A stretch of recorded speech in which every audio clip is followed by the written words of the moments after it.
better. All they had done was fill her home with a bunch of pretty but useless things. Things she couldn't even get into her sprawling estate to see. Which explained what she was doing back on Grover Road. Her old trailer was the only place in Bramble, Texas, where she could spend the night without the nosy townsfolk finding out and tattling to her brother. And one night was all she needed. First thing in the morning, she was going to pay a little visit to the new bank president and set him straight. By nightfall, she would be right back where she belonged, in a big mansion with a pitcher of margaritas. But until then... She opened the door and stepped out. A blast of 90-degree wind slapped her in the face, and she teetered on her 4-inch Manolo Blahniks before she grabbed onto the side mirror and caught her balance. Pushing the thick strands of blonde hair out of her face, she staggered around the front of the SUV to let Sherman out. The pig didn't like being out in the wind any more than she did. He took his time climbing down, then huddled against her legs as she walked around the piles of rusted junk. A few feet from the front door, the navigator lights clicked off, leaving her and Sherman in thick darkness. Shirlene had never much cared for the dark, or the eerie sound of tree branches creaking in the wind. She glanced around at the sinister shadows. This night isn't fit for man nor beast. Sherman grunted his agreement as they climbed up the sloping front steps that looked as if they were seconds away from becoming nothing more than kindling. Wanting out of the ferocious wind as quickly as possible, Shirlene reached for the battered doorknob.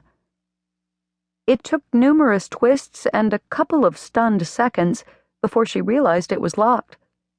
And no one locked their doors in Bramble except the librarian, Ms. Murphy, and only because she lived next door to Elmer Tate, who had trouble remembering where his house was after 7 or more shots of Jack Daniels. Of course, no one had been out to the trailer in years, so maybe Lyle had locked it against looters. The thought made Shirlene smile.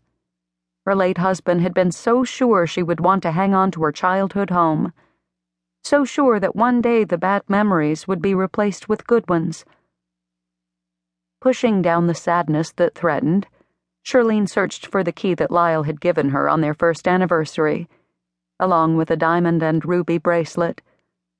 At the time, the jewelry had been much more appreciated, but now, with the darkness and wind pressing against her, she took the time to be grateful for the gift. "Thank you, honey," she whispered up at the moonless sky. "You always did know what I needed, even before I needed it." She unlocked the door, but it still refused to open, almost as if something held it from the inside. Leaning her 5-foot 10-inch frame against the cheap plywood, Shirlene shoved. The door cracked open just wide enough to see a figure in white float past before it slammed shut.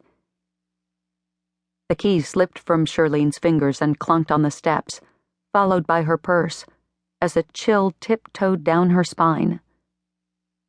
Frozen in place, she stared at the door with its fist-sized imprint, put there by Colt during his belligerent teenage years, and tried to figure out what she'd seen, or what she thought she'd seen. If she'd had her nightly margaritas, she could have blamed it on Jose Cuervo. But since being evicted from her home, the only thing swirling around in her stomach was Josephine's chicken fried steak, something that could give you indigestion but not hallucinations, which meant one of two things. Someone had moved into the trailer without her knowing it, or her childhood home was haunted. And since very few things happened in Bramble without Shirlene hearing about it, she was leaning toward the latter. Her heart started to thump like the Bramble High Drum Corps. There might not be a person on the face of God's green earth that she feared, but the macabre was a different matter. Be it ghosts, demons, or the boogeyman, the thought of something she couldn't flirt into submission scared the bejesus out of her.